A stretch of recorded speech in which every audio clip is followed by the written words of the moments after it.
Amis téléspectateurs, bonjour. Vous êtes sur le plateau de l'Afrique demain. Demain l'Afrique aujourd'hui. Nous allons aborder un sujet important, un sujet sur ce qui est utilisé comme arme de guerre.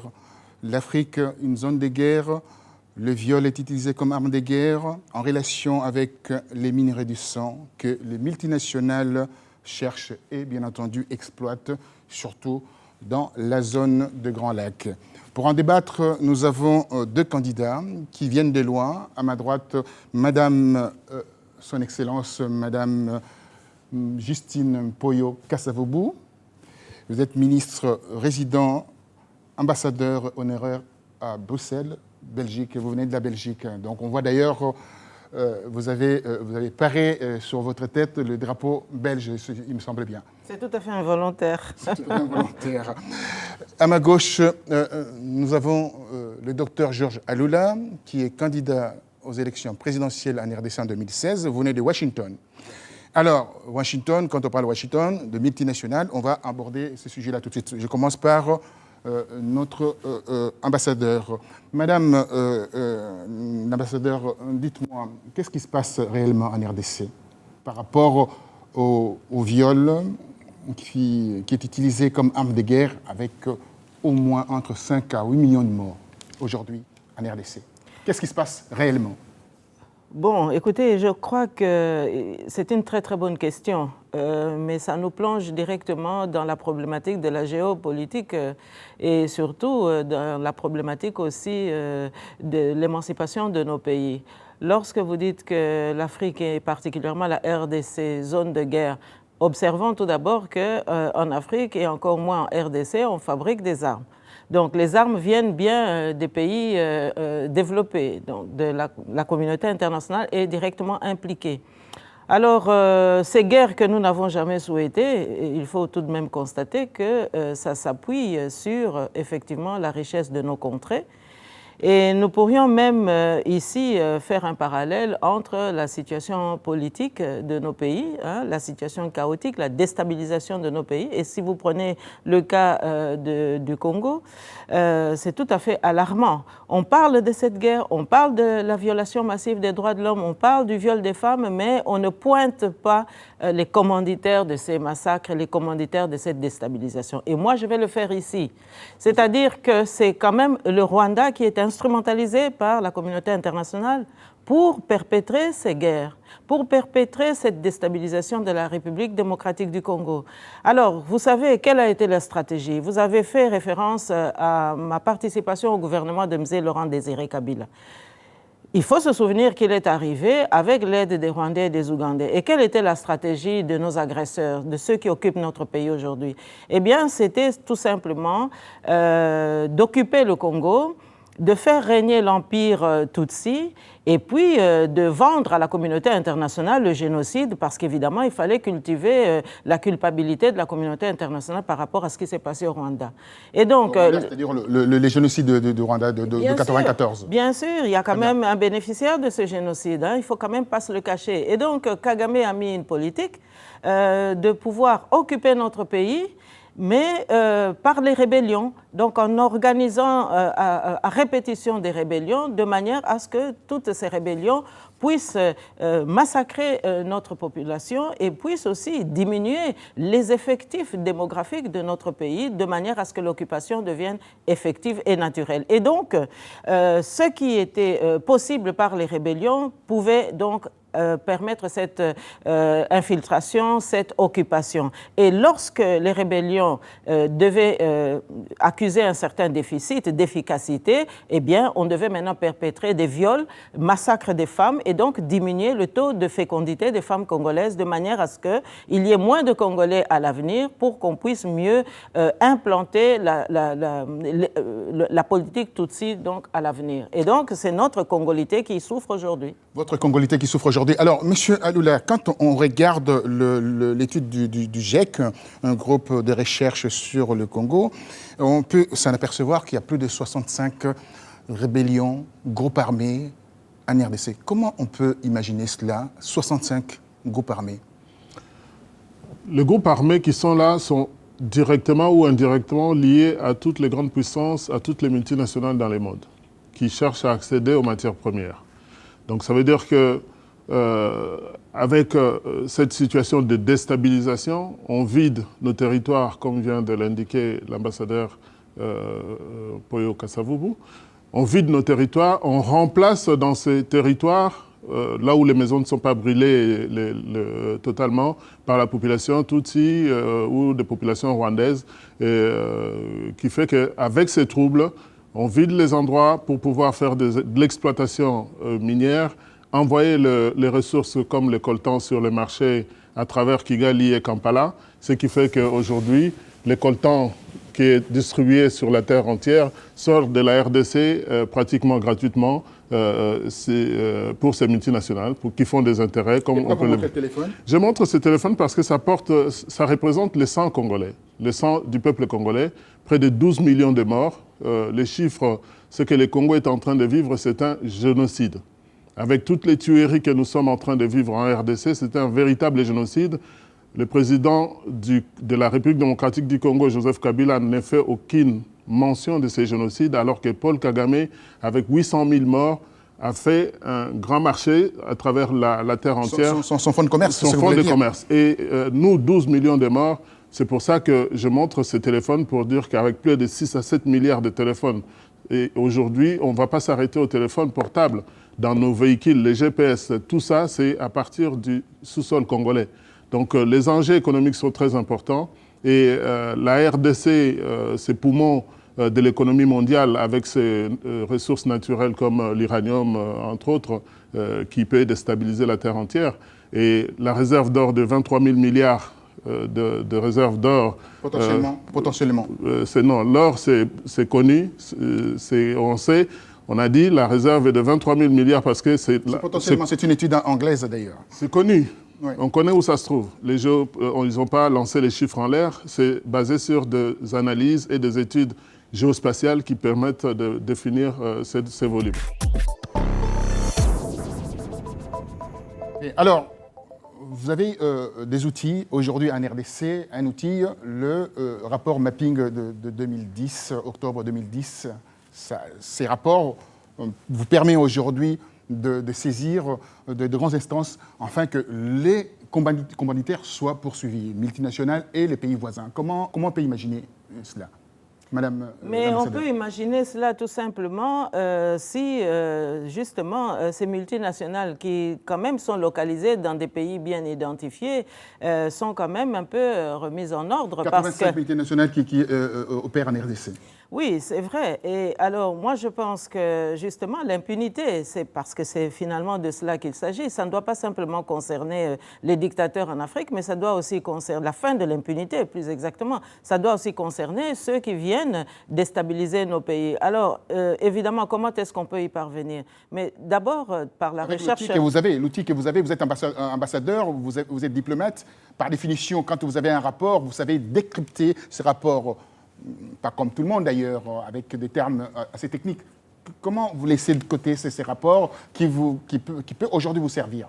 Mais non, on ne laisse pas ce rapport de côté. Il faut tout de même, il ne faut pas mettre la charrue avant les bœufs. Il faut observer que systématiquement, lorsque les Congolais s'organisent, et c'est le cas depuis ces 10 dernières années, lorsque les Congolais s'organisent pour essayer de mettre de l'ordre dans leur pays, pour qu'il y ait des élections démocratiques, parce que c'est parfois aussi la voie par laquelle on peut réhabiliter les choses, pour qu'on puisse remettre un petit peu d'éthique dans la gestion des affaires de l'État, eh bien, vous avez tout de suite une interférence extérieure qui vient déstabiliser ce jeu. Il suffit de regarder ce qui se passe aujourd'hui. Nous voudrions bien mettre au pilori ceux qui sont commanditaires de cela pour qu'ils puissent se conformer au code des investissements, pour qu'ils puissent se conformer à la transparence. Mais... Alors, pardonnez-moi, nous allons suivre un petit reportage qui nous montre en fait une planimétrie, l'image de ce qui se passe réellement dans l'Est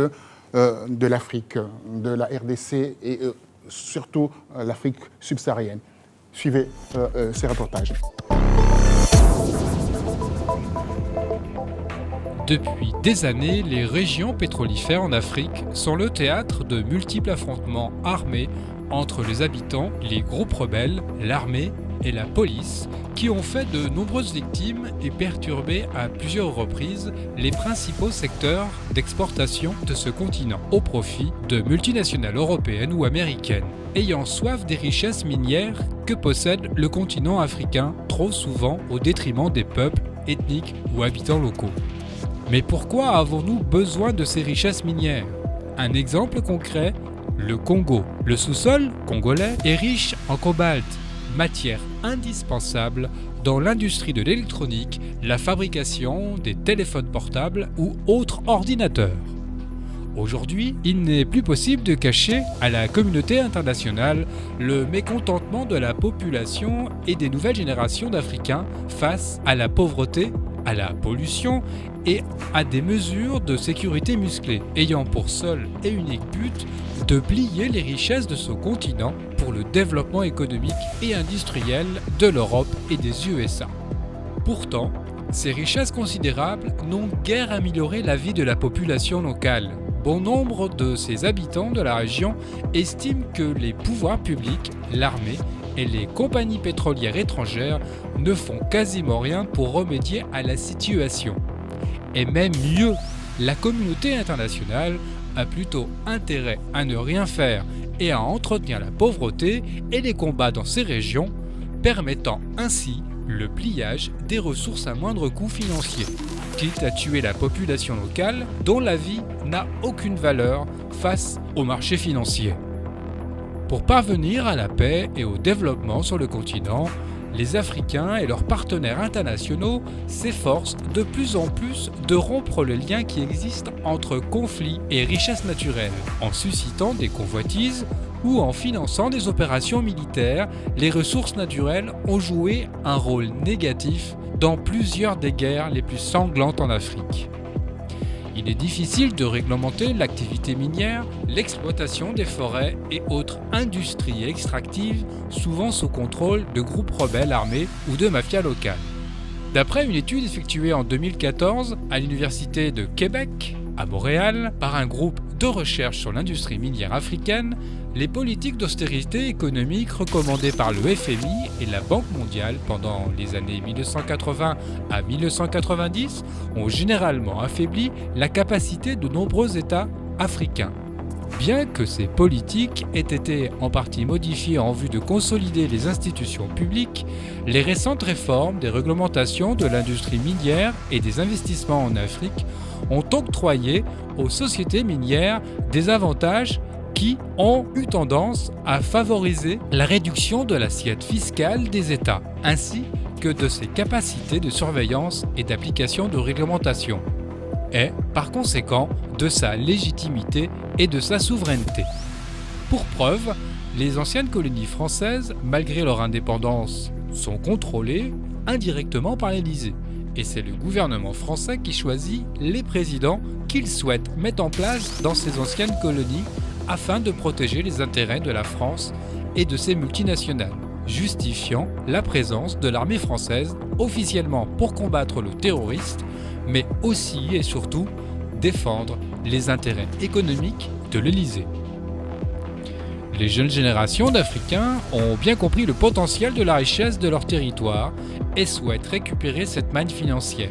Mais face à cette révolte naissante, la France, l'Union européenne et l'OTAN déclenchent des conflits entre ethniques pour protéger leurs intérêts.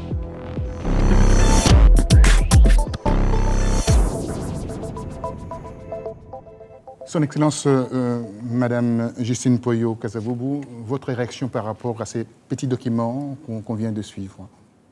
Mais vous vous rendez bien compte que les multinationales qui pourvoient ces matières premières, qui les transforment pour qu'on en fasse des ordinateurs ou des appareils de téléphone portable, eh bien, se nourrissent donc facilement de la misère, parce qu'on a quand même bien vu que c'est sur la misère des peuples africains, en tout cas du peuple congolais, qu'on obtient ces matières premières à vil prix.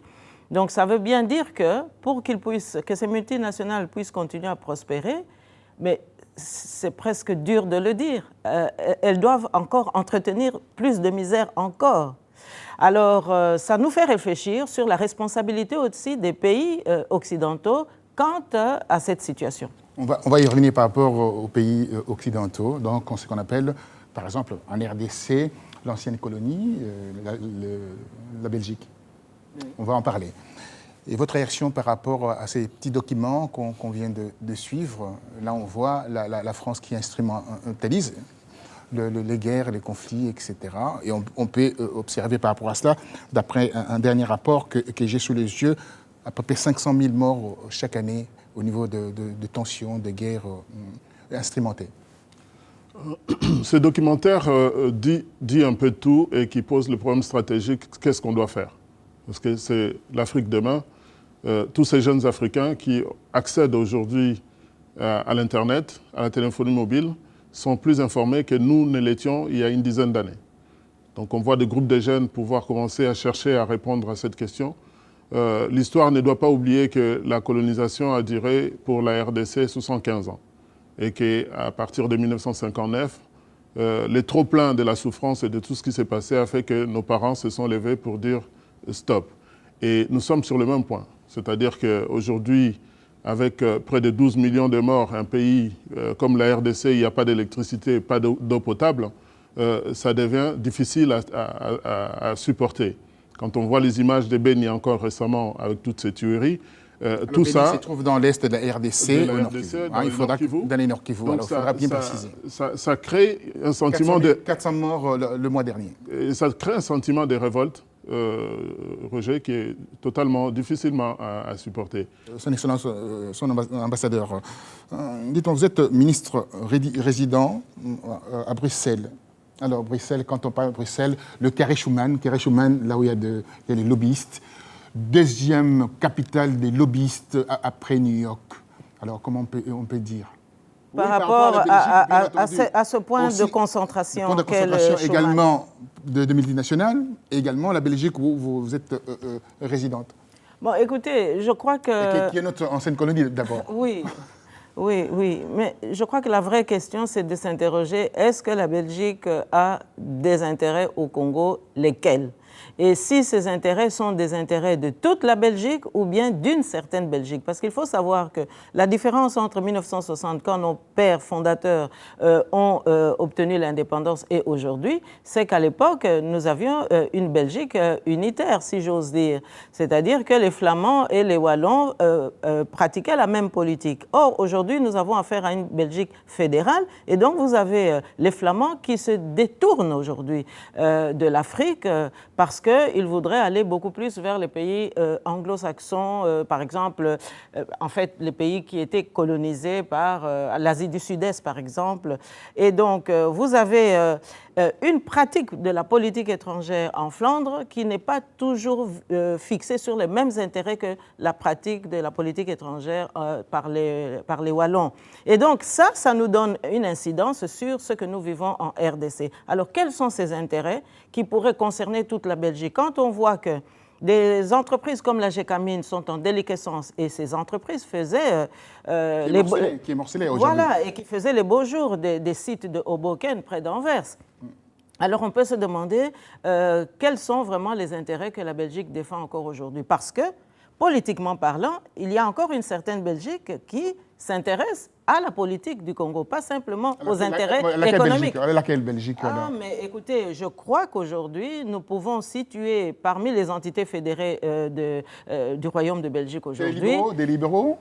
En tous les cas, c'est la coalition aujourd'hui au pouvoir, et c'est une coalition libérale socialiste qui différencie de l'époque précédente où nous avions une coalition sociale chrétienne socialiste et qui était beaucoup plus portée vers le changement démocratique en République démocratique du Congo. Or, aujourd'hui, on tend à constater que les problèmes du Congo sont perçus et sont encore, je dirais, sujets à préoccupation par rapport à la manière dont cette coalition s'occupe du Congo. Et donc, moi, je crois que le vrai problème, c'est de se poser la question si tous les Belges défendent les mêmes intérêts ou si c'est un groupe de Belges qui défendent leurs intérêts, mais qui profitent de l'État belge pour pouvoir les défendre. C'est là, je crois, que se situe le nœud du problème.